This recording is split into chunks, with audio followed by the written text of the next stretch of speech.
સામાન્ય રીતે 90-95% સ્પાઇનના કેસમાં સર્જરીની જરૂર પડતી નથી. કેટલાક સિમ્ટમ્સ એવા છે, એલાર્મિંગ સિમ્ટમ્સ, કે જેની અંદર તમારે એક્ટિવલી સ્પાઇન ટ્રીટમેન્ટ લેવી પડે અને સ્પાઇન સર્જનનો કોન્ટેક્ટ કરવો પડે.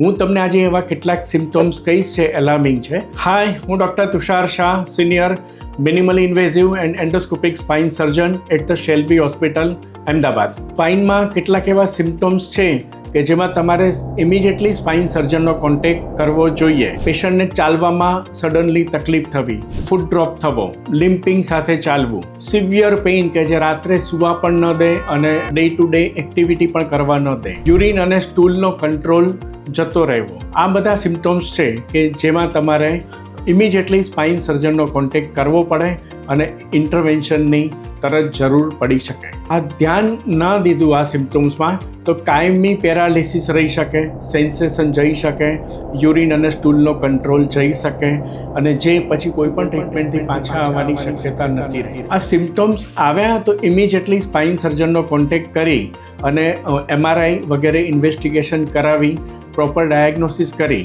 અને જો ઇન્ટરવેન્શનની સલાહ હોય તો ટાઈમલી ઇન્ટરવેન્શન કરી દેવું જોઈએ.